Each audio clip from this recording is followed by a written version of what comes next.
आप देख रहे हैं इंडिया टाउन न्यूज, भारत की बात।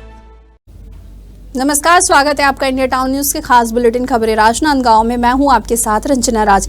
बुलेटिन की शुरुआत करने से पहले एक नजर आज की हेडलाइंस पर। ग्राम पंचायत फुलझड़ के हक के पानी पर फैक्ट्री का कब्जा, जलाशय से बिना अनुमति ले रहे पानी, ग्रामीणों का फूटा गुस्सा, प्रशासन को सौंपा ज्ञापन।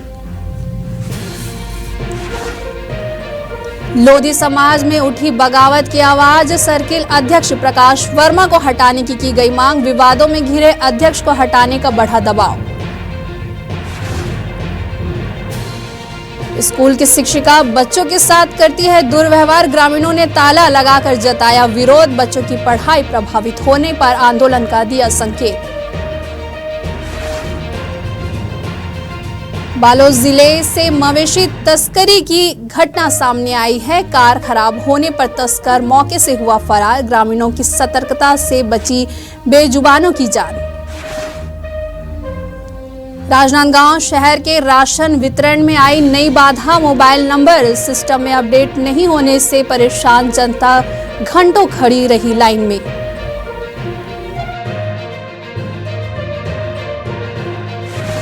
हेडलाइन के बाद अब खबरें विस्तार से। राजनांदगांव जिले के ग्राम पंचायत फूलझड़ में नवनिर्मित new look biofuel private limited के द्वारा कोपेडे इंदवानी जलाशय से कथित रूप से बिना अनुमति के पानी ले जाने को लेकर स्थानीय ग्रामीणों में गहरी नाराजगी है। ग्रामीणों ने राजनांदगांव कलेक्ट्रेट पहुंचकर कलेक्टर और एसपी को ज्ञापन सौंपा है। उन्होंने फैक्ट्री की कार्यप्रणाली की जांच कराने, बिना अनुमति जल उपयोग पर रोक लगाने और धमकी देने वालों के खिलाफ सख्त कार्रवाई की मांग की है। वहीं ग्रामीणों का आरोप है कि फैक्ट्री के द्वारा ना तो किसी प्रकार की पूर्व में जानकारी दी गई है और ना ही जलाशय से पानी लेने की कोई वैध एनओसी प्राप्त किया गया है। आज हम लोग फुलझड़ में जो न्यू लुक बायोफ्यूल्स कंपनी है उसके मामले में कलेक्टर और एसपी के पास ज्ञापन देने आए थे। क्या गड़बड़ी क्या है? गड़बड़ी ये है कि ये लोग बिना परमिशन के, पहले हमने पूछा तो झूठा इन्होंने हम लोगों को, सभी ग्रामीणों को ये बताया कि हमारे पास परमिशन है, लेकिन इसके पास किसी प्रकार का कोई परमिशन नहीं है। आसपास के 3 गांव में जो जलाशय है, गांव 5-7 गांव है, लेकिन जो 3 गांव में बड़े बड़े जलाशय हैं उस सब के पानी को खींचकर ये अपनी कंपनी में लेकर जा रहे हैं। चलिए बढ़ते अगली खबर की ओर, जहां राजनांदगांव पार्टी मंडल लाल बहादुर नगर के द्वारा विकसित भारत संकल्प सभा का आयोजन संपन्न हुआ। यह आयोजन प्रदेश भाजपा के निर्देश और जिला भाजपा के मार्गदर्शन में सेवा सुशासन और गरीब कल्याण संकल्प से सिद्धि अभियान के अंतर्गत किया गया है। कार्यक्रम में मुख्य अतिथि प्रधानमंत्री के नेतृत्व में केंद्र सरकार के द्वारा बीते 11 वर्षों के किए गए ऐतिहासिक और जन कल्याणकारी कार्यों की जानकारी आम जनता तक पहुंचाना और जनता को एकजुट करना विकसित भारत की दिशा में सशक्त संदेश देना रहा है। वहीं मुख्य वक्ता सचिन बघेल ने बताया कि कैसे जनहितैषी योजनाओं ने देश के गरीब, किसान, महिला, युवा और श्रम वर्ग को लाभान्वित किया है। राजनांदगांव शहर में इन दिनों राशन वितरण प्रणाली में मोबाइल नंबर अपडेट की अनिवार्यता ने आम लोगों की मुश्किलें बढ़ा दी हैं। राशन दुकानों पर पहुंच रहे हजारों लोगों को राशन इसलिए नहीं मिल पा रहा है क्योंकि उनका मोबाइल नंबर सिस्टम में अपडेट नहीं है। इस कारण उन्हें वापस लौटना पड़ रहा है और परेशानियों का सामना करना पड़ रहा है। मोबाइल नंबर अपडेट कराने के लिए बड़ी संख्या में लोग नगर निगम कार्यालय और पोस्ट ऑफिस पहुंचे। यहां सुबह से ही लंबी कतारें लगी रही। एक स्थानीय नागरिक ने बताया कि हम सुबह 6 बजे से लाइन में खड़े हैं। जब राशन लेने गए तो कहा गया कि मोबाइल नंबर लिंक नहीं है, पहले उसे अपडेट कराइए। कई लोग मोबाइल नंबर अपडेट की प्रक्रिया और आवश्यक दस्तावेजों की जानकारी के अभाव में बार बार दफ्तरों के चक्कर काट रहे हैं। खैरागढ़ के प्रतिष्ठित प्रेम कुमार सरस्वती शिशु मंदिर में हाल ही में शाला प्रवेश उत्सव का आयोजन किया गया, जिसमें नन्हे मुन्ने विद्यार्थियों का पारंपरिक स्वागत किया गया। कार्यक्रम की शुरुआत बच्चों को तिलक लगाकर हुई है, जिसके बाद उन्हें मिठाई खिलाकर उत्साहवर्धन किया गया। वहीं विद्यालय प्रबंधन ने प्रवेश लेने वाले बच्चों को पाठ्य सामग्री, कॉपियां, पेन, पेंसिल सहित अन्य शिक्षण सामग्री उपहार स्वरूप प्रदान की गई, जिससे बच्चों के चेहरे पर खुशी साफ झलक रही थी। इस मौके पर विद्यालय के शिक्षकगण और बड़ी संख्या में छात्र छात्राएं भी उपस्थित थे। राजनांदगांव जिले में संचालित निजी स्कूलों की मनमानी और लूट के खिलाफ जोहार छत्तीसगढ़ पार्टी ने बड़ा मोर्चा खोल दिया है। पार्टी के जिला अध्यक्ष मनीष देवांगन ने राजनांदगांव कलेक्टर को एक ज्ञापन सौंपते हुए निजी स्कूल संचालकों पर गंभीर आरोप लगाए हैं। मनीष देवांगन ने आरोप लगाया है कि यह सब मुख्यमंत्री विष्णुदेव साय, जो खुद प्रदेश के शिक्षा मंत्री भी हैं, उनके संरक्षण में बिना संभव नहीं है। उन्होंने कहा कि जब पूरा शिक्षा विभाग और जिला प्रशासन मौन है तो यह मनमानी भ्रष्टाचार को ऊपर से समर्थन मिल रहा है। पार्टी ने चेतावनी दी है कि अगर जिला प्रशासन जल्द ही इन स्कूल संचालकों पर कार्रवाई नहीं करता तो जन आंदोलन का रूप लेकर ये लड़ाई आगे बढ़ाई जाएगी। छत्तीसगढ़ पार्टी राजनांदगांव में एक सूचना मिली कि राजनांदगांव में निजी स्कूल संचालक द्वारा और बुक डिपो संचालक मिलके राजनांदगांव में बिल्कुल अवैध कारोबार करा थे, बिना MRP के, बिना GST बिल के बुक विक्रय करा थे, साथ साथ मना और अन्य शैक्षणिक सामग्री है ये सब बिना बिल के बेचा था। जोहार छत्तीसगढ़ पार्टी ये मामला संज्ञान मलिस और आज कलेक्टर महोदय ने ज्ञापन सौंपा था कि जब शिक्षा विभाग माननीय मुख्यमंत्री जी के पास है तो राजनांदगांव जिला में इस प्रकार का नैतिक कार्य कैसे हुआ था। ये ना सिर्फ शिक्षा के अधिकार, समानता के अधिकार का नहीं बल्कि GST और राजस्व चोरी के भी मामला है। ये मामला लेके आज हम जिलाधीश महोदय के नाम ज्ञापन सौंपे हैं और हम चाहते हैं कि मामला में सख्त कार्रवाई हो, नहीं तो जिन शिक्षा के अधिकार के नाम पे निम्न आय वर्ग के लड़का मन अगर स्कूल में एडमिशन देते तो वो अधिकार के कोनो मतलब नहीं है। वक्त हो चुका है एक छोटे से ब्रेक का। खबरें और भी है, बने रहिए इंडिया टाउन न्यूज के साथ। अब खबर आपकी उंगलियों पर, हर खबर पर हमारा नजरिया। इंडिया टाउन न्यूज, भारत की बात।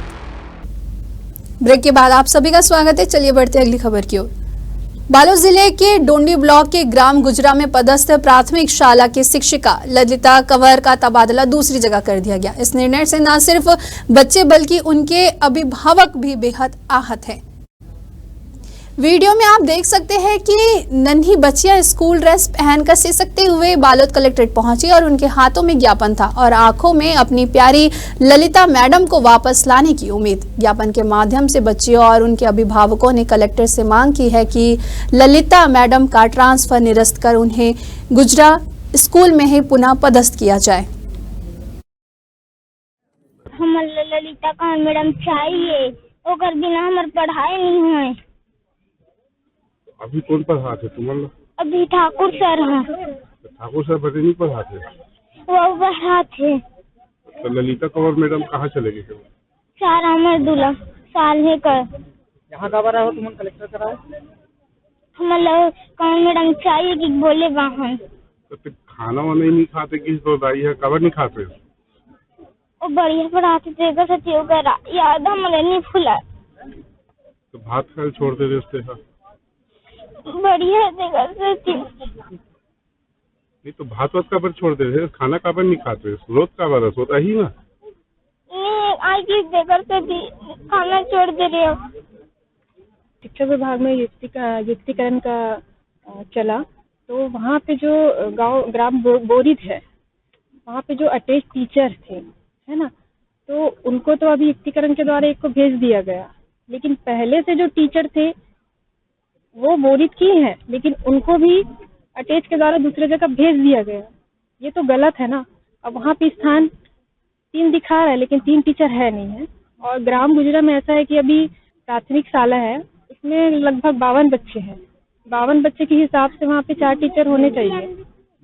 92 है लेकिन वहाँ पे 4 टीचर होनी चाहिए, लेकिन वो 4 टीचर में से 2 को युक्तिकरण द्वारा बाहर भेज दिया गया। और वहाँ का जो स्थान है स्कूल का वो खाली हो गया, टीचर का पद जो है, लेकिन खाली होने के बावजूद भी वहाँ पे रिक्त नहीं दिखाया जा रहा है। और उस कारण क्या है, बच्चे जो है पढ़ाई से अप्रभावित हो रहे हैं। तो कई बच्चे ऐसे जैसे कंवर मैडम हैं, उनको भेज दिए तो कई बच्चे खाना पीना छोड़ दिए हैं। गांव वाले सब परेशान हैं, क्या करे क्या नहीं करे किसी को समझ नहीं आ रहा है। तो हम चाहते हैं उनका निराकरण हो दोनों का, ताकि जो बच्चे की जो पढ़ाई है वो अप्रभावित ना हो। देखिए, जो बच्चों की मांग है कि वो जो संबंधित शिक्षक है उस जो जिनका अन्यत्र स्कूलों से वहाँ पर व्यवस्था में थी, अभी काउंसलिंग की प्रक्रिया के तहत वो शिक्षक जो है दूसरे शाला में पदांकित किए जा चुके हैं। तो बच्चों की अगर ऐसी मांग है कि हमको वही शिक्षक चाहिए, तो ये तो अच्छी स्थिति नहीं है। मगर हाँ, अगर स्कूल में दर्ज संख्या के अनुपात में शिक्षक की कमी है तो शिक्षक उस कमी को जो है शिक्षा विभाग के द्वारा पूरा किया जाए। छत्तीसगढ़ के बालोद जिले से मवेशी तस्करी की घटना सामने आई है, जहां अर्जुंदा थाना क्षेत्र के अंतर्गत ग्राम डुंडिया में एक कार में 2 मवेशियों को अमानवीय तरीके से ठूस कर ले जाया जा रहा था। कार खराब होने पर तस्कर मवेशियों को उसी हालत में छोड़कर फरार हो गए। दरअसल कुछ स्कूली बच्चे मॉर्निंग वॉक पर निकले थे, तब उन्हें सड़क किनारे खड़ी एक सफेद कार से अजीब सी आवाज सुनाई दी। जब बच्चे कार के पास पहुंचे तो कार के भीतर 2 मवेशी बुरी तरह से रस्सियों से बंधे हुए थे। स्थानीय ग्रामीणों ने तत्परता दिखाते हुए तुरंत इसकी सूचना पुलिस और पशु चिकित्सा विभाग को दी। मौके पर पहुंची पशु चिकित्सा टीम ने घायल मवेशी को प्राथमिक उपचार देने के बाद उसे बालोद के महावीर गौशाला भेज दिया। फिलहाल पुलिस ने तस्करों के द्वारा छोड़ी गई कार को जब्त कर लिया है और अज्ञात आरोपियों के खिलाफ मामला दर्ज कर उनकी तलाशी शुरू कर दी है। चलिए बढ़ते अगली खबर की ओर, जहां ग्राम पंचायत दनिया के ग्रामीणों ने शासकीय प्राथमिक विद्यालय में ताला लगाकर शिक्षा विभाग के खिलाफ अपना गहरा आक्रोश जताया है। ग्रामीणों का आरोप है कि स्कूल की शिक्षिका मोहिनी देवांगन बच्चों के साथ दुर्व्यवहार करती है और पढ़ाई पर ध्यान नहीं देती है, जिससे बच्चों का भविष्य अंधकारमय होता जा रहा है। जानकारी के अनुसार ग्रामीणों ने पहले भी सुशासन तिहार के दौरान इस मामले को लेकर शिकायत की थी। इसके बाद उन्होंने बड़ी संख्या में खैरागढ़ कलेक्टर कार्यालय का घेराव कर ज्ञापन भी सौंपा था। ग्रामीणों का कहना है कि मोहिनी देवांगन के खिलाफ अब तक कोई भी ठोस कार्रवाई नहीं हुई है। वहीं मेहनती शिक्षक दया सागर जोशी को युक्तिकरण के नाम पर दूसरे स्कूल में स्थानांतरित कर दिया गया है। मामले की सूचना ब्लॉक शिक्षा अधिकारी को दी गई है, जिसके बाद आदेश पर ताला तोड़कर स्कूल खोला गया। वहीं जिला शिक्षा अधिकारी ने कहा कि मोहिनी देवांगन के खिलाफ शिकायत मिली है, जिसकी वो जांच कर उचित कार्यवाही करेंगे। मोहिनी देवांगन की सुशासन तिहार में शिकायत है, जिसकी जांच कराई जाए और कल मैं स्वयं गौशाला दनिया जा करके मामले को समझूंगा और ग्रामीणों से भी चर्चा करूंगा। यहाँ मैं तालाबंदी कर दिया था। मैं सबको सामान को पहले सूचना दिया, उसके बाद वहाँ बीओ साहब के लिए, तो बीओ साहब ने मेरे को आदेशित किया कि आप वहाँ के कर्मचारियों को ताला तोड़ दीजिए। उसके बाद मैं तालाबंदी ताला को तोड़ा, फिर मैं यहाँ स्कूल को खोला।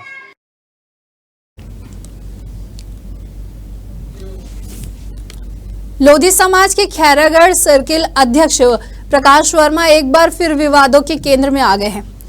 उन पर लगे गंभीर व्यक्तिगत और सामाजिक आचरण से जुड़े आरोपों ने समाज के भीतर असंतोष की लहर पैदा कर दी है। मिली जानकारी के अनुसार प्रकाश वर्मा पर अनैतिक संबंध, महिला उत्पीड़न और सामाजिक मर्यादाओं के उल्लंघन जैसे कई गंभीर आरोप हैं।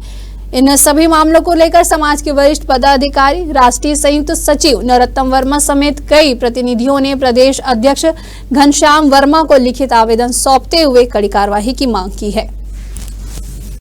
हम जो प्रेस वार्ता ले होता है तो हमला जन समाज के अध्यक्ष उत्तम चंदेल राजगांव से पहले कुछ आवेदन दे रहे हैं हमारे सामाजिक संबंध में, बोला न्याय नहीं मिली, तब ऊपर भी गए। अब हमारी समस्या ये है कि जन सोनपुरी के प्रकाश वर्मा ओकर शादी हमारे एरिया में ग्राम हीरे तरह के सावित्री वर्मा से हो रहे, ओकर एक लड़का एक लड़की, और आज वह 10 साल से वो छोड़ के बैठे, माने अपन घर से निकाल देंगे।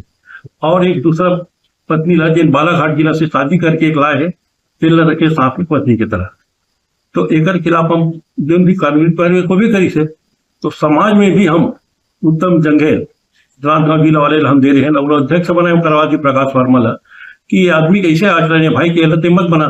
समाज में एक छवि हमारे धूमिल हुआ थे, दूसरा समाज वाले हमारे टोक थे आपके अध्यक्ष के बारे में, तो एक चाहत रहे कि और हटा दिया जाएगा।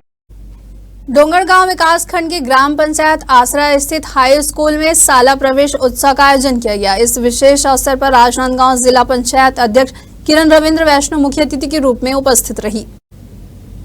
कार्यक्रम में मुख्य अतिथि ने अपने संबोधन में कहा कि छत्तीसगढ़ में नया शिक्षा सत्र प्रारंभ हुआ है और इस अवसर पर शाला प्रवेश उत्सव मनाया जा रहा है। स्कूल की घंटी फिर से गूंजने लगी है। नई किताबों की खुशबू, नई कक्षा का उत्साह और नए सपनों के साथ बच्चों के जीवन में एक नई शुरुआत हो रही है। हमारी सरकार यह सुनिश्चित कर रही है कि कोई भी विद्यालय अब शिक्षक विहीन ना रहे। हमारे खास बुलेटिन खबरें राजनांदगांव में फिलहाल इतना ही। मुझे दीजिए इजाजत। नमस्कार। आप देख रहे हैं इंडिया टाउन न्यूज, भारत की बात।